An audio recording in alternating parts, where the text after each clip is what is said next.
ઝારખંડ રાજ્યમાં માઓવાદી પ્રવૃત્તિ સાથે સંકળાયેલો અને છેલ્લા એક અઠવાડિયાથી કચ્છના મુન્દ્રા પંથકમાં આવેલો માઓવાદી શખ્સને આજે કચ્છ પોલીસે ઝડપી પાડેલ છે.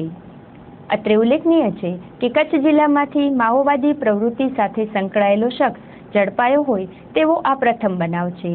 આજે ભુજ એસપી કચેરી ખાતે એક પત્રકાર પરિષદને સંબોધન કરતા કચ્છ જિલ્લા પોલીસ વડા શ્રી ડી.એન. પટેલે માહિતી આપતા જણાવ્યું હતું કે ઝારખંડ રાજ્યમાં દેશ સુરક્ષા વિરુદ્ધ ચાલતા સીપીઆઈ માઓવાદી સંગઠન સાથે જોડાયેલો એક શખ્સ કચ્છ જિલ્લામાં મુન્દ્રા વિસ્તારમાં હોવાની બાતમી મળી હતી, જેના અનુસંધાને પશ્ચિમ કચ્છ પોલીસની એલસીબી, એસઓજી તથા મુન્દ્રા પોલીસ દ્વારા સંયુક્ત ઓપરેશન હાથ ધરીને દેવેન્દ્ર અંબિકા પાસવાન નામના શખ્સને પકડી પાડવામાં આવ્યો હતો. પકડાયેલ આ શખ્સ ઝારખંડમાં ખંડણી ઉઘરાવવી તેમજ પોલીસ કર્મચારીઓ પર હુમલા સહિતના માઓવાદી પ્રવૃત્તિઓમાં સામેલ હતો, પણ ત્યારબાદ જાનનું જોખમ લાગતા તે નોકરી માટે કચ્છ આવી પહોંચ્યો હતો, જ્યાં પોલીસે તેને ઝડપી પાડેલ છે. મુન્દ્રા ખાતે પોર્ટમાં ઝડપાયેલ માઓવાદી શખ્સનો મોટો ભાઈ ડ્રાઈવર તરીકે નોકરી કરતો હોવાનું પણ બહાર આવવા પામેલ છે. કચ્છ જિલ્લા પોલીસ વડા શ્રી ડી.એન. પટેલે આ અંગે ચંચળ ન્યૂઝ સાથે વાત કરી હતી. ગઈકાલે એસપી ગઢવા ઝારખંડ તરફથી અમને એક ઝા સાહેબ છે સુધીર ઝા સાહેબ તરફથી એમના ઝારખંડ વિસ્તારમાં લાતેહાર ડિસ્ટ્રિક્ટ અને ગઢવા ડિસ્ટ્રિક્ટમાં માઓવાદી ચળવળમાં જોડાયેલા એક ખૂંખાર નક્સલવાદી લેફ્ટ વિંગ એક્સ્ટ્રીમિસ્ટ નો આતંકવાદી ટાઈપની પ્રવૃત્તિમાં સંડોવાયેલો એક ઈસમ જે ઘણા ગુનામાં વોન્ટેડ છે, લગભગ 2 ડઝન ગુનામાં વોન્ટેડ છે, અને એ આ વિસ્તારમાં એનું લોકેશન મુન્દ્રા વિસ્તારમાં હોવાનું જણાયેલું. એમની પાસેથી થોડીક વિગતો મેળવી અને અમે સર્વેલન્સ માઉન્ટ કરેલું, અને ત્યાર પછી વિસ્તારમાં મારી એલસીબી, એસઓજી અને લોકલ મુન્દ્રા પોલીસ સ્ટેશનના સ્ટાફ મારફતે એ વિસ્તારમાં થોડો કોર્ડન અને સર્ચ કરી અને ત્યાં આગળ થોડા સમય જે ઝારખંડના ઈસમો તેના ઉપર વોચ રાખેલી. ત્યાર પછી એક લોકેશન નક્કી કરવામાં આવેલું કે આ જગ્યાએ હોવાની શક્યતા છે. તો એક રૂમમાં 5 ઈસમો છે ઝારખંડના રહેતા હતા, એ બધાની વારાફરતી પૂછપરછ કરી તો જે માણસ શકમંદ આરોપી છે, ઝારખંડમાં ઘણા બધા ગુનાઓ વોન્ટેડ છે, એ દેવેન્દ્ર પ્રસાદ એનું નામ હતું. દેવેન્દ્ર પ્રસાદ ઉર્ફે વિશાલજી એ સીપીઆઈ માઓઇસ્ટનો એક્ટિવ મેમ્બર હતો અને છેલ્લા 2002થી માંડીને અત્યાર સુધીની ઘણી બધી વારદાતોમાં એ નક્સલી પ્રવૃત્તિઓમાં ભાગ લીધેલો હતો. શરૂઆતમાં એને પોતાની ઓળખ છુપાવવાની ઘણી કોશિશ કરી, એનું આઈ કાર્ડ વગેરે હતું એ પણ એને સંતાડી દીધેલું હતું, પણ એના જે ચહેરા નિશાનના જે માર્ક્સ હતા, કટ માર્ક્સ ને બધા, એના ઉપરથી અમે આઈડેન્ટિફાય કર્યું કે ભાઈ આ જ માણસ છે, અને એનું વેરિફિકેશન કર્યું ઝારખંડ પોલીસ સાથે.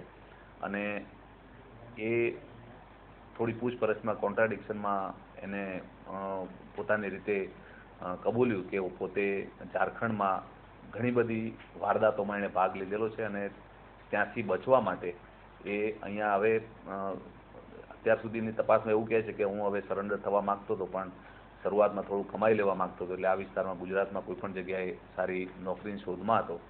છેલ્લે 22 રાતના વહેલી સવારે 23ના આ વિસ્તારમાં ટ્રેન મારફતે આવેલો હતો, અને ત્યાર પછી એ નોકરીની શોધમાં હતો. એને બીજું કશું આવડતું નથી, પણ એ ડ્રાઈવરી જાણે છે, પરંતુ સ્થાનિક એને નોકરીની શોધમાં 3-4 દિવસ એનો ભાઈ રહે છે અહીંયા, અને ભાઈની સાથે નોકરી શોધવાનો પ્રયાસ કરતો હતો, પણ દરમિયાનમાં અમને આ માહિતી મળી એટલે અમે એને પકડી લીધો છે.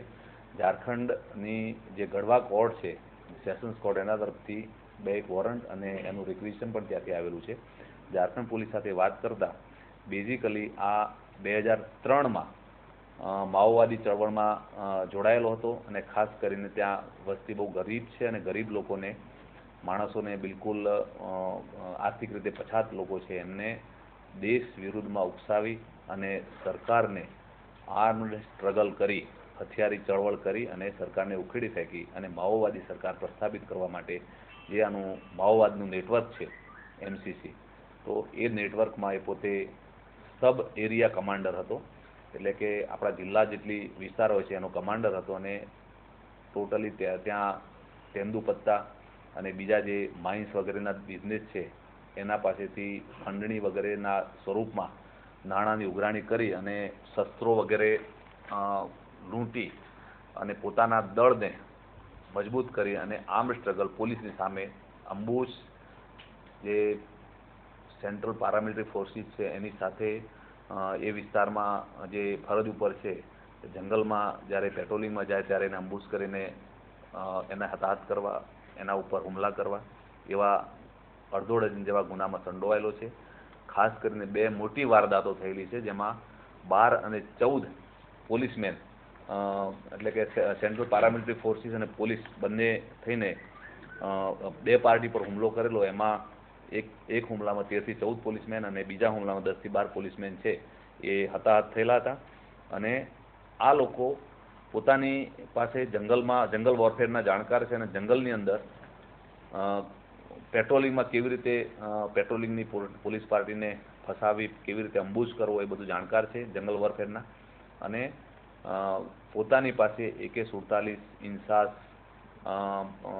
.315 અને બાકીની જે SLR રાઇફલ છે એવા આધુનિક શસ્ત્રો પોતાની પાસે રાખે છે.